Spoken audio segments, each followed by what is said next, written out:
Welcome to the Ordinary Doula Podcast with Angie Rozier, hosted by Birth Learning, where we help prepare folks for labor and birth with expertise coming from 20 years of experience in a busy doula practice, helping thousands of people prepare for labor, providing essential knowledge and tools for positive and empowering birth experiences.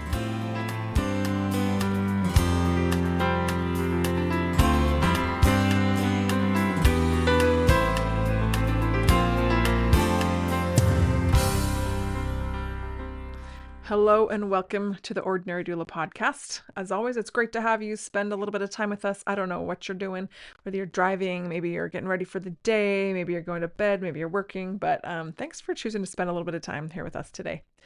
As you know, the doula, lifestyle, I guess, is focused a lot on childbirth, and all the aspects of that. And I want to share kind of a little bit of a interesting story, I think, from my life that spans actually many years, probably well over 20 years, about birth. So a little bit of my history. I have 5 kids. I happen to have had all my kids what we call unmedicated, right? Natural childbirth without any epidurals or narcotics, no interventions that way. Maybe someday I'll tell kind of a little bit about my birth stories. But I had 3 babies in the hospital before I ever became a doula, like shortly before actually. And so that's in some parts of the world, that's, kind of a big family, but I had 3 kids, and then found out what a doula was, like very shortly after. But it was important to me for reasons that are varied. It was important to me before I knew anything about this to have unmedicated childbirth. I couldn't tell you why necessarily. Like there's a few little things that pointed me in that direction and pointed me pretty strongly. I was young when I had my first baby, and I remember early in my pregnancy just a little desire. I'm like, hey, I want to have this without medication. Didn't know why, other than I just want to see if I can do it. And as I read books and learned and prepared and talked to other people on both sides of that desire fence, if you will, as I took classes, my desire for that became stronger and my why got a little bit bigger. So that first baby I had unmedicated, it was very short, very straightforward, no interventions. She was posterior, but just a nice first delivery, really. Not easy, but not the longest, hardest thing either. And then my whys got really big, and I'm like, that was awesome. And, I got into breastfeeding and, all these new journeys that I had not been on at that point in my life, but would go on multiple times later. So had another baby, unmedicated. And so this just kind of became what I liked, what I believed in, got a little bit passionate about it, didn't know the path that it would lead me on. So at this time in my life, I come from a pretty large family too. I am the oldest of 6 children, and being the oldest, I was the first one to have kids. And for quite a while, quite a few years, I was the only one that had children. And by then I was, I think I had 2 kids by the time any of my siblings were kind of thinking about that in their lives. And then I had a 3rd baby. And as I talk to my little self, if I ever have self-talk, I'm like, all right, Angie, now you love this stuff, natural childbirth, like you're really into it. You totally believe in it, that's important to you. You're passionate about it. You could say I was very passionate about it. But as people come into your life and in your family, like you can't assume they're going to be as well. And that was a little bit hard for my young little brain at the time to understand. And so I had a brother who got married. And I set my expectations like, all right, this new girl, this new sister-in-law was probably not going to feel the same way you are about things, and is probably not going to give birth the same way you did, and may not even she may think you're crazy. She may not believe any of this. And she got, came into the family, got to know her. I'm like, yeah, she's probably not going to like this type of thing. And several years later, they had a baby. And I was a doula by this point. And by golly, do you know what? She wanted natural childbirth. And it all kind of started when she took a really amazing class that I referred her to from Claire Stanley, who is a longtime mentor and dear friend of mine. And as she learned in her pregnancy and talked to people, she was just planning on getting an epidural, getting an induction, doing whatever, the mainstream that most people do. That's what her friends did, her sister did, or her, sisters-in-law, her mom and stuff. But she changed her tune a little bit, and I was able to be her doula for her first baby, and she was phenomenal. She had an unmedicated birth, and I was like, wow, wow. So my first, sibling to have a baby chose this way as well and did amazing at it. She went on to have three more babies and no interventions, incredibly unmedicated, spontaneous labor every time with her four children. And then another one of my brothers was ready at that time of life. He got married and was ready to start a family. And I thought, there's no way. There's probably they're not gonna want or do this. Like this is not for everybody. Really, realistically, looking at statistics, if we just grab a random woman out of society, she's gonna say, yeah, heck yeah, I'm getting an epidural, and I'd love to be induced at whatever. That's just kind of the going sentiment for the general public, the general population. But she also took the same awesome class from my mentor Claire Stanley, and in time, and I don't remember specifically what her plans were from the beginning or if they changed, but her goal was also to go unmedicated, and they all chose midwives as well. I guess I will admit I kind of said, hey, in the industry, and they did ask me. I didn't push it on them. That was very important to me, not to push anything on them, but expectations or where they should go or anything. But they did ask, like, hey, what hospital would be great, what provider. And so I sent both of them to a great midwifery group. And the second sister-in-law, she planned the same thing, to go unmedicated, to do natural, a natural childbirth with midwives. And I think that's big, like where you set yourself up to do and the providers you choose are going to impact that for sure. I was her doula. I was able to be her doula. She ended up having 6 children.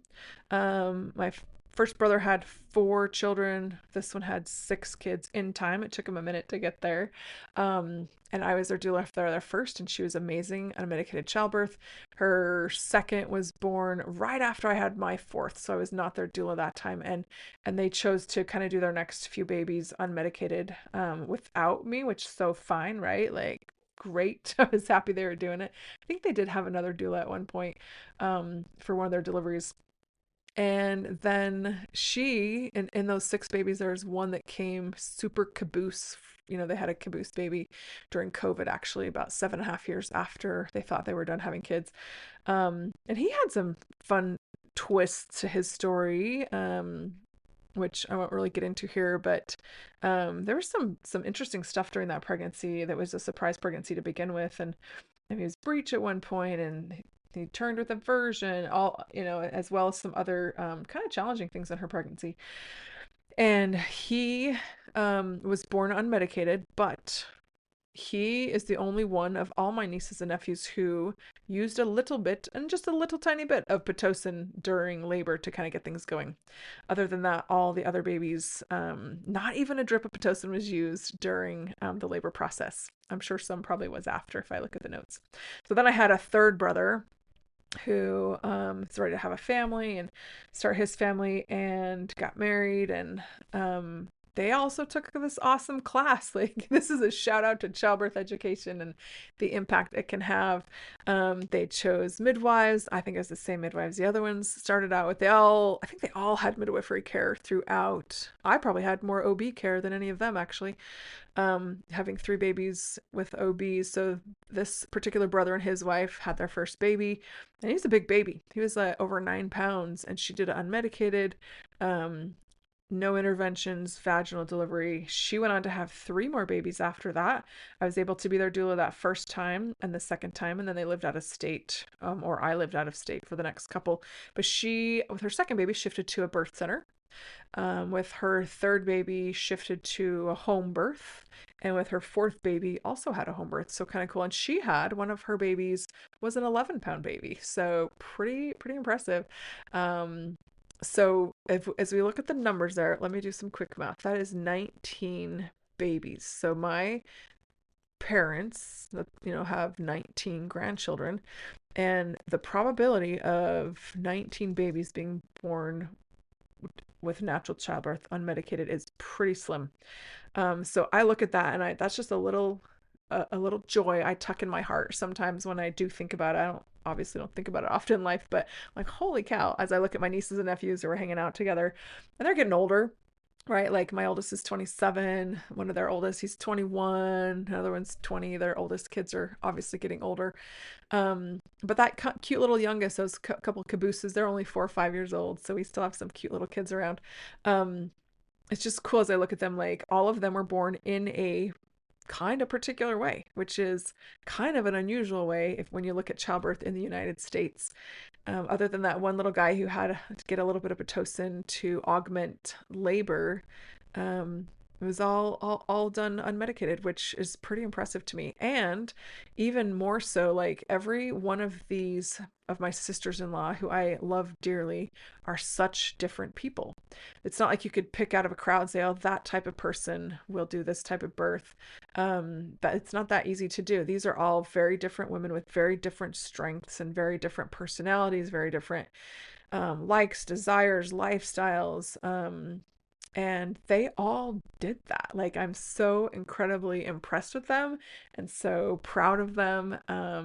And just feel incredibly, I don't know, fortunate that that we can, say that for the statistics for our family, never a C-section, never an episiotomy, never an epidural in 19 kids. Now, who knows if that will carry on, right? I don't have any grandchildren yet, but I do have some daughters who are that age of life, so we'll see what happens there. And again, I'm going into this with like zero pressure, like how to do this, like what their desires should be or could be, like what their goals are. They have asked me about different providers and things, and I'm happy to give them, some of what I've observed that way. But yeah, we'll see. We'll see what continues on there. But anyway, I just want to share that little slice of story. Every once in a while, I think about that and think, wow, that's kind of remarkable.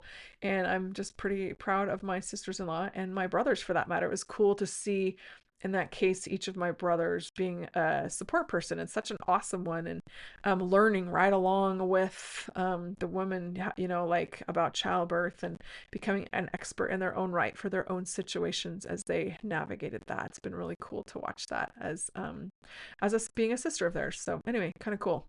So little tiny slice of my family story there, and maybe someday I will tell my own birth stories on this podcast. But wanted to thank you so much for being here today. Hopefully you're having a good day, whatever it is that you're doing, and you can find a little bit of joy. And as I like to wrap up the Ordinary Doula podcast, please make a human connection with someone today. Do something for someone else. Get some good eye contact, some good skin contact, give a big hug, give a handshake, a high five, whatever you can. But please make some human connection today. It's important for all of us. Thanks for being here, and we'll see you next time.